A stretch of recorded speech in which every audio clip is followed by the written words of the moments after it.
What if your life is more than a random series of disconnected events? What if you are more than just a mass collective of disparate chemicals and matter? What if instead you are actually being painted into a grand artistic masterpiece with as much intention as any master painter would evoke into their favorite work of art? What if you really are a living masterpiece? Now, whether or not you believe in some sort of providential painter, it's at least an inspiring metaphor. What if the answer to these masterpiece questions is more than metaphorical? What if it is a scientific reality? Science, especially reductionist science, asserts that while we may discover interesting, seemingly designed components in the physical makeup of the universe, it's all just random chance. There is no inherent or connected purpose to our world or to human existence. This not only conflicts with the thought of you being an artistic masterpiece, it often cheapens the value of life significantly.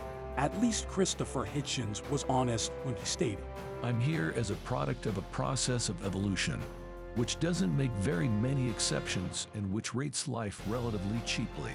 Moreover, so as to completely invalidate inherent design, any observable scientific discovery cannot cross from one domain to another. While it is commonly accepted that the foundations of chemistry are based in physics and molecular biology is based on chemistry, similar statements become controversial when one considers less rigorously defined intellectual pursuits. For example, claims that sociology is based on psychology or that economics is based on sociology and psychology would be met with reservations.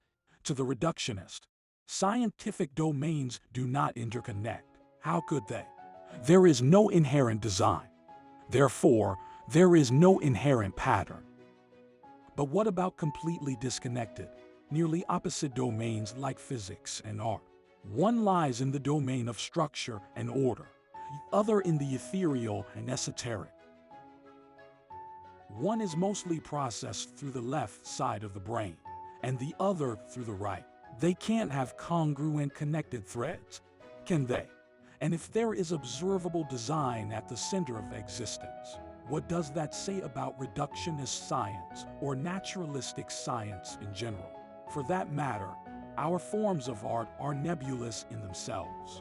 We can paint, sculpt, film, draw, etc. Use whatever creative outlet we choose most. Every piece of art and most every artist is unique. That's why some people prefer Monet over Pollock or Roy Lichtenstein over Edgar Degas. But there is one constant and contiguous thread through all observable art: color. From paint to pottery to photography, we design, draw, paint, and film in color. Even black and white still operates on the same color spectrum. The baseline component to all observable, esoteric, and diverse art is color. All visible color is processed through red, green, and blue, or what you might know if you work on computers as RGB. The color spectrum looks like this. Let's leave that esoteric, subjective domain for a second and go back to the rigid structure of science. In the same way that the artist crafts everything around color, the universe crafts everything around the atom, everything you see, touch, and with which you interact. From the last apple you ate, to the chair you are sitting on, to the car you recently drove, are made of atomic particles. How they combine determines if a substrate is metal, wood, or plastic, or any other material or field. The atomic determines the makeup of everything, from the mountains to the trees to the oceans, to you. We could say that as the artist uses color as the foundational starting point to all visual artistry, the universe uses the atom as the foundational starting point to all physical matter. If it was on an SAT test, it might read color is to the artist as the atom is to the universe. But what if the atomic combined with the artistic? What if, at the most fundamental foundation of physical existence, you found design? Not mechanical or chemical design, but instead you discovered the building block of all artistry at the center of the building block of all matter. What would that mean? This highlighted passage on the quark is simply from a book on color theory. The quark. It seemed the mysteries about the atom had all been uncovered.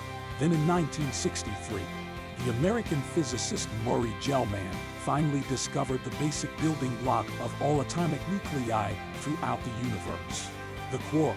The quark has been a particularly important discovery about the atom, especially to color theorists. The smallest of all provable particles resides between the proton and neutron structure as bundles of quarks. Each bundle is referred to as a baryon, which contains one quark each of red, blue, and green, just as it is with the additive color primaries. The three quarks, when combined together, create white light. At last, the source of color is found in the smallest particle of the atom.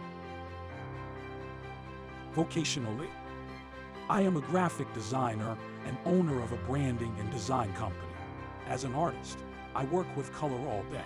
You may be an artist as well, or at least have certainly used your phone to shoot a single selfie or two.